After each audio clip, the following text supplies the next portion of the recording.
नमस्कार। आप देख और सुन रहे हैं वास्तु और धर्म के विषय में सरोकार रखने वाला और छलफल चर्चा करने वाला यूट्यूब चैनल वास्तु और धर्म।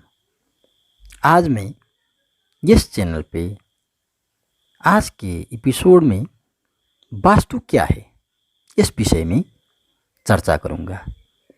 वास्तु वस्तु चीज़ वस्तु हर एक चीज़ों से संबंध रखने वाला, वस्तुएं से संबंध रखने वाला शास्त्र है। ये एक तर्क में आधारित, विश्लेषण में आधारित शास्त्र है। ये शास्त्र चराचर जगत में जितने भी चीज़ वस्तुएं और प्राणी है, उन सभी चीज़ वस्तुओं को और प्राणियों को विश्लेषण करता है। उसका हर ढाल ढांचा को ये नज़र रखता है, विश्लेषण करता है। वास्तु केवल सजीव चीज़ों के ही विश्लेषण करता है। वास्तु केवल सजीव चीज़ों के लिए ही है, ऐसा नहीं है। वास्तु सजीव, निर्जीव, चराचर जगत में रहने वाला, होने वाला किसी भी चीज़ वस्तुओं से, चाहे वो एक सामान्य सड़क में पड़े हुए पत्थर क्यों न हो, चाहे वो घर में रहा कचरा क्यों न हो, चाहे वो बारी में होने वाला कीड़ पतंग क्यों न हो, चाहे वो मनुष्य क्यों न हो, पशु क्यों न हो, किसी भी चीज़ वस्तु और प्राणी को विश्लेषण करने वाला शास्त्र वास्तुशास्त्र है। वास्तु स्वाभाविक रूप से वस्तु से संबंधित होने के कारण से ही इस शास्त्र को नाम वास्तुशास्त्र, वस्तु से वास्तुशास्त्र बनाया गया है, लिया गया है। बहुत प्राचीन काल से ये आप हमारा पूर्वीय दर्शन का एक बहुत ही महत्वपूर्ण उपलब्धि है कि भारतवर्ष में वास्तुशास्त्र के जो उत्पत्ति और इसका विश्लेषण हुआ है और कहीं भी नहीं हुआ है। वास्तु को स्वाभाविक रूप से और सरलता से अनुसरण करने से प्राणी को जीवन पद्धति में सकारात्मकताएं, सकारात्मक ऊर्जाएं उत्पन्न होते हैं, जीवन सरल बनते हैं।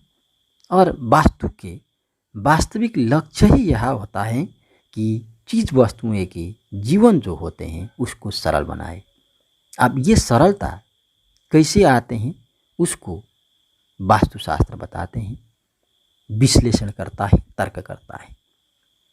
वास्तु के वास्तविक मतलब होते हैं हर चीज़ वस्तु के वास्तविक अवस्थिति प्राप्त हो।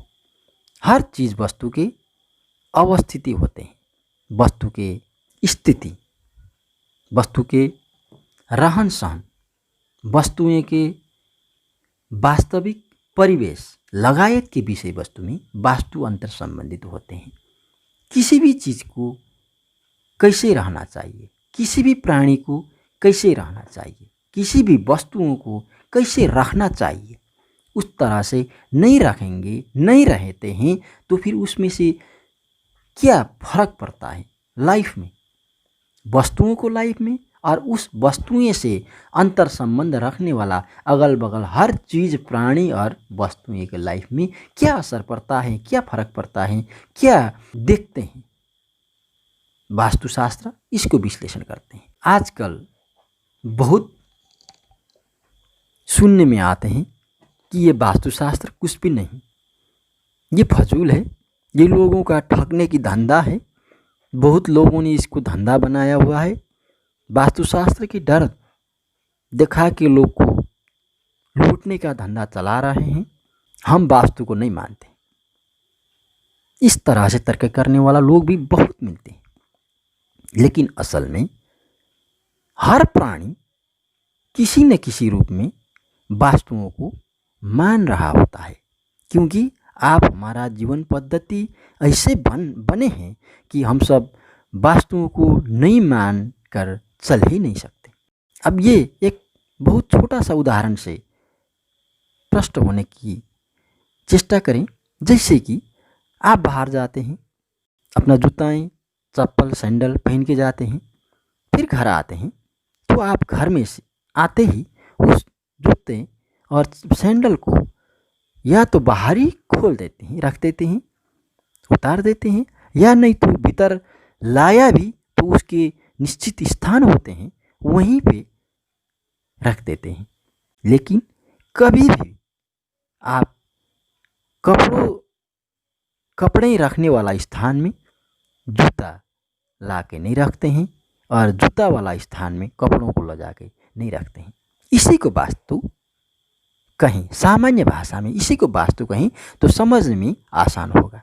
इतने से ही नहीं है वास्तु, लेकिन इस तरह से इस सामान्य उदाहरण से समझने की चेष्टा करें तो वास्तुशास्त्र को समझने में बहुत आसान हो जाएगा। आपने क्या किया, जूतों को जूते के स्थान में रख दिया, ये जूता का अधिकार मान लो आप। और जूतों को स्थान में रखने से क्या होता है, जूतों से नकारात्मक ऊर्जाएं उत्सर्जित नहीं होती। लेकिन आप जूतों को पूजा के स्थान पे, सीटिंग रूम में, या तो बैठने के स्थान पे, गलीचा में, या सोफा में, या तो कपड़ों के स्थान पे, बेड में रख देते हैं, तो स्वाभाविक रूप से वो एक तो गंदा लगेगा, आपके मन में नकारात्मक ऊर्जाएं उत्पन्न होते हैं। कोई भी आपके बाल बाली के बच्चा आपके बेड में जूता खोल दें तो आप बच्चों को डांटते हैं, क्यों? जूता से क्या हुआ, साफ कर दे तो हो गया। लेकिन आप डांटते हैं क्यों? क्योंकि आपके मनस्थिति में, आपके मानसपटल में, आपके संस्कार में, सामाजिकता में ये बात घुस चुकी है कि जूते के स्थान बेड में नहीं है। इसलिए आप बेड में जूते को देखने की इच्छा नहीं करते, नहीं सकते, देख नहीं सकते। इसलिए आपने उसको उचित स्थान पे रखने के लिए अपना मानसिकता जो आपका दिमाग में उत्सर्जन हुआ है उस तरह से व्यवहार करते हैं। इससे आपका शरीर में हानि होते हैं। विश्लेषण, वास्तुशास्त्र इसी को विश्लेषण करते हैं। हर चीज़ को इसी तरह से आप समझे तो वास्तुशास्त्र समझने में बहुत सी आसान हो जाएगा। आज के विषय में मैंने वास्तुशास्त्र के विषय में एकदम से छोटा और सामान्य उदाहरण से समझाने के प्रयास किया। ये बहुत विस्तृत बृहद शास्त्र है, इसको बहुत विस्तृत बारीकी से अध्ययन करने से कुछ जानकारी मिल सकते हैं, लेकिन इसको बृहद है, बारीकी से अध्ययन करना पड़ेगा, सामान्य लोग के बस की बात नहीं है।